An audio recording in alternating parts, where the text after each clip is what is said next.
Hey everybody, I'm Josh.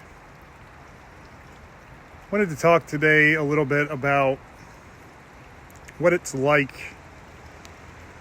to be saved by God or to kind of have a spiritual awakening. I shouldn't even really call it a spiritual awakening because it's more than that. Spiritual awakening is just that kind of spiritual experience where you kind of see the world on a whole new level again. I like to call it my rebirth because I truly was born again. And I think we have to, I was reading a book one time and it says something about having to die before you die. So we go through not a physical death, but that works too. People who've had near-death experiences just have some of the most profound lives after that because they finally see, and seeing is believing, they see that afterlife. They see that God is real. They see that there's so much more to this than what they know and what they were taught and what they've thought. You know, I love seeing atheists who had a near-death experience and hearing their stories and just how their eyes opened just instantly. Everything they knew or everything they thought they knew was wrong. And everything that I thought I knew was wrong. I think a spiritual rebirth is a lot like a near-death experience. There's a George Harrison song called My Sweet Lord. And some of the lines are, I really want to know you, God. Really want to know you, Lord, but it takes so long, my Lord. And that, I was talking to my good friend last night. I really do think that that is something that just hits home to me. It took so long. And I think that's one of the things that made me kind of, I didn't give up completely. I still believed in God. But if I hadn't had that experience of feeling God's presence beforehand, when I was younger, before my disability and 13 years of just nonstop struggles, I don't know if I would have been prepared and made it through the whole thing. Because it takes so long. But there's also an expression, God doesn't give you more than you can handle. And I know some people think that's just not true at all because so many people have gotten more than they can handle. But I don't think it is. I think God knows exactly how much we can handle. We think that we can't handle it, but look at us handle it. And some people can't. And I understand that. But maybe their purpose isn't in this world. Maybe it's in another one. And maybe all the suffering in this world is teaching them something they need to know in the next. Going back to that song, you know, the one of the other lines goes, I really want to know you. I really want to go with you. That to me was where I was. I didn't know God, but I wanted to so badly. I wanted to experience everything about him, and that's what I was chasing my entire life.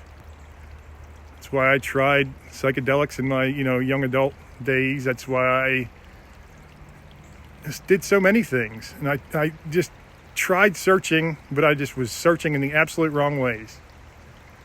Because things like psychedelics absolutely wouldn't get me there. They opened my eyes for sure. I always say I never would change anything that I went through because every single experience I had was something I needed to know. And I do think there's benefits to psychedelics, at least in some people. But it's almost like a therapeutic type thing. Opening your eyes to overcoming your fears and letting that more positive energy in and seeing that there is something beyond just what we're seeing and experiencing every day. I think that's a positive. But, I had a friend who dealt with, he worked at Johns Hopkins, and he worked with a doctor who was giving the magic mushrooms. I can't remember the scientific name of them right now, but he was giving psychedelics of different sorts, I think, to end-of-life patients. And I think they were giving them some other, some other sorts of drugs with them to kind of, lighten the anxiety and stuff. But I think they said about close to 90% of the people who went through that were no longer scared of death because they saw something beyond. They witnessed something beyond what they knew in this life. And they were so scared of the unknown, because we're always scared of the unknown. That's why we're so scared of death. We're so scared because we know we have to do it at some point, but it is terrifying that there's going to be nothing but darkness, and all of this will have been for no reason at all. That terrified me, even when I did believe in God. Because I always just thought, well, what if it's a delusion? What if what I was feeling was all delusion?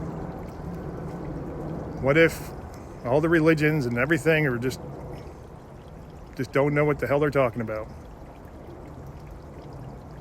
And obviously, anything's possible. Anything. It could absolutely be a delusion. But I could feel it right down in my very soul that God was there with me, and that God had picked me up and took me from that miserable, depressed, self-loathing person to the wealthiest man alive. And the wealth that only gets larger as you spread it. I want everyone I can to be sitting up here in this mansion, this spiritual mansion with me. I want them all. There's room for everyone up on this mountain. And I know it's not for everyone. There's so many people that just don't have any desire to even think about anything higher in their life. Any higher meaning, or, I've talked to a couple of them in the comments, and, I think someday they're going to want to experience something more, but right now they just don't seem to care. But they care enough to come and comment on my videos, so it makes me think that they do care. Like, we all want to know. Of course we all want to know the secrets to the meaning of life. And if you don't, then I guess good for you. Ignorance is bliss, right? That's what they always say. There's plenty of times in my life that I would have preferred ignorance to knowing what I knew. But now I see I had to know all that. I wish I didn't know a lot of things about how the world works. But that's just the way it goes. Because you got to see that evil rises to every level. Especially the top levels, because evil rises to the top, just like heat does. And there's nothing we can do about that except for change our own lives and start that ripple. Just one little ripple. Here, let's see if we can see this in my video. The bottom of that little stream there. All that water running down there. Every drop, consider it a soul that it's been enlightened. And those ripples just flowing outwardly until they get farther and farther and wider.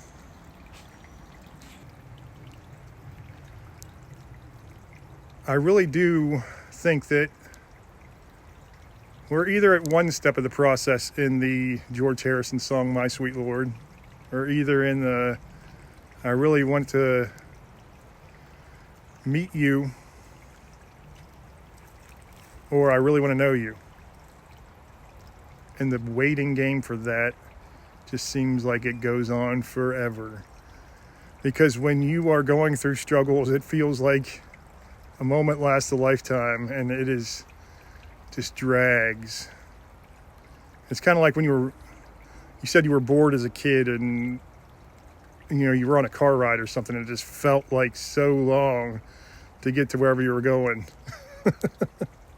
Back before we had pads and stuff like that to get on and distract our minds from the boredom. But I was rarely bored as a kid, except for some car rides when I ran out of things to do. I was rarely bored because life is a playground, and life is a playground to me again. You have to start seeing through the eyes of a child. The child sees this world around us, this beautiful, beautiful world. A little stream around us. In fact, let me see if I can get this here. This little creek is where I come sometimes to get away from everything. And I'll show you these rocks. I just happened to be walking along one day and I'd found a couple cool looking rocks before, but then I found something like this. And see all those bumps in there? They're not the best ones, but those are all garnets. And that started a chain reaction for me. I just kind of fell in love with looking for all the gems around my area. There's not a ton of them, but there's some really nice garnets and things like that, and you get a lot of satisfaction when you find them. Find something like that around your place if you can. Find a reason to be out in nature. Find edible mushrooms. Just be sure that you know what they are before you eat them. Make sure you double and triple check. Because I found a lot of ones that I almost ate. Some oyster mushrooms I thought were oyster mushrooms that, good thing I went online and double checked. But find edible plants and double check them too. Find animals, birds, deer, every kind of animal you can find. Go look for them. Go look for snakes if you like snakes. Some people hate snakes. I love them. The more you immerse yourself in this nature and beauty, the better chance you will have of finally connecting with God. Because God is all around us, but He is closer to us in nature. Because this is straight to the source right here. That's what I had to do. I had to go straight to the source because nothing was able to connect me with Him. And I always just felt comforted out in nature. Even when bad things happen out here, it's just not as bad. I've always felt I could just, if I was going to die, I would just go to the most beautiful, secluded mountain area and just walk in there and just never walk out. And that to me would be the perfect way to die. And maybe God would say, oh, it's not your time to go yet, and just send you out anyway. You never know. But nature is all around you. If you're stuck in a city, I know it's hard, but there's still parks and, places to get away. Just try to find your peace.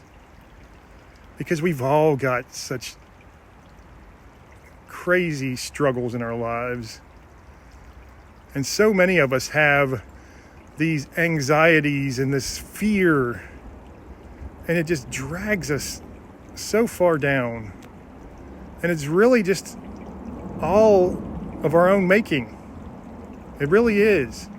I understand that sometimes your brain just produces different chemicals and it's taking you to those scary places more often. But I really do think that once you learn how to control that, and once you get a handle on that, and yeah, you might need medication. You might need. I was just talking to a great lady today on the trail I met, and we were talking about bipolar, and I really do think that our brains are just like a radio receiver. You tune into the regular channel that everyone sees, and then your brain just decides, oh, I'm bipolar, I'm just going to start going up and down the dials from extreme bliss to extreme depression. But if you can learn how to regulate that in different ways, and I understand God gives us tools. Yes, big pharma is a tool, and yes, some of us need that.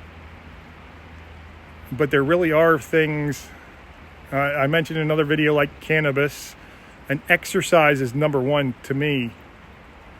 Whenever I started feeling that kind of delusion in my head, the craziness, and really just the most depressed times of my life, I just decided I'm going to go out and exercise until my body is exactly the way I want it to look like, and maybe that'll at least take care of some of my problems.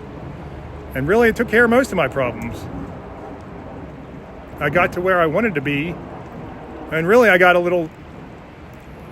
I'm not really built to be a fit, good-looking guy.